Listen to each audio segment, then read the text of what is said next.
On nous pose souvent la question de savoir ce qu'on a le droit et pas le droit de faire en matière de buvette et de bar dans le cadre associatif. Il faut savoir qu'aujourd'hui, il existe tout un système réglementaire qui encadre la vente de boissons, qu'elles soient sans alcool ou avec alcool, dans le cadre associatif.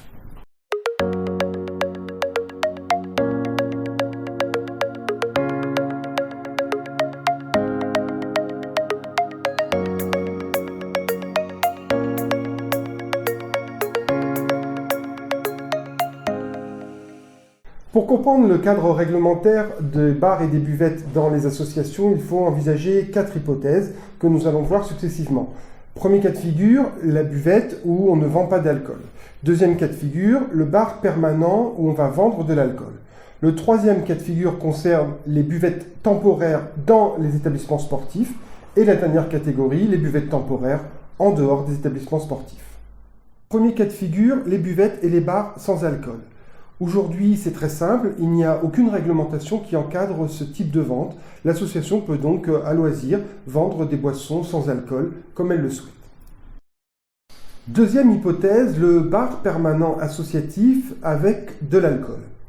Dans ces cas-là, il va falloir redistinguer en 2 sous-hypothèses. La première concerne les bars ouverts uniquement aux adhérents et la seconde sous-hypothèse, les bars ouverts au public.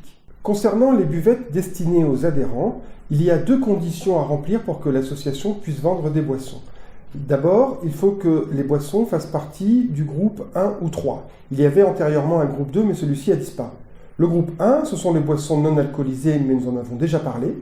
Le groupe 3, ce sont les boissons faiblement alcoolisées, c'est-à-dire le vin, le cidre, la bière, le poiré, etc. La deuxième condition à remplir pour que l'association puisse vendre des boissons à ses adhérents, c'est de ne pas réaliser de bénéfices sur cette vente. Si l'association ouvre une buvette permanente où elle va vendre de l'alcool, eh bien la réglementation est un peu plus stricte cette fois-ci, puisqu'il lui faudra obligatoirement obtenir une licence de débit de boisson de 3e catégorie. Cette licence s'obtient auprès de la préfecture. Il est clair que pour l'association, elle va devoir prouver qu'elle a une certaine expertise, qu'elle a un certain nombre de garanties en termes de sécurité quant à l'ouverture de ce bar permanent. La troisième hypothèse porte sur les buvettes temporaires installées dans les installations sportives. Évidemment, le principe, c'est que dans les stades, les salles d'éducation physique, les gymnases, etc., eh bien, une association ne peut en théorie vendre ou distribuer de boissons alcoolisées. Seulement, notre système fait qu'on a prévu des dérogations qui sont possibles. Ces dérogations sont forcément temporaires. Une association sportive qui veut proposer des boissons alcoolisées eh bien, ne pourra le faire que pour des événements qui ont une durée maximum de 48 heures. Ces dérogations sont possibles pour les associations sportives dans la limite de 10 demandes par an. Elles sont aussi possibles pour des associations de tourisme dans la limite de 4 autorisations par an. La demande de dérogation se fait auprès de la mairie de la commune où va se situer le débit de boisson. Il faut faire attention au délai puisque la réglementation prévoit un délai de 3 mois avant la manifestation pour réaliser sa demande. Dans la demande, il faudra indiquer le lieu, la nature des boissons vendues ainsi que les horaires d'ouverture de la buvette telles qu'elles sont prévues.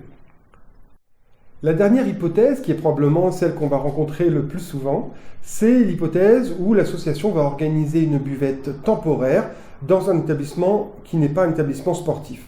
Dans ce cas-là, l'association devra faire une demande d'autorisation auprès de la mairie pour toutes les associations de France et puis pour les associations parisiennes, la demande devra être faite auprès de la préfecture de police.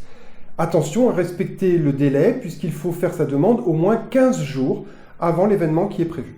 2 cas particuliers pour terminer. Dans les départements de la Guadeloupe, de la Guyane et de la Martinique, le préfet peut autoriser les associations à vendre 4 jours par an des boissons de la 4e catégorie, c'est-à-dire des alcools forts de type rhum, whisky, etc.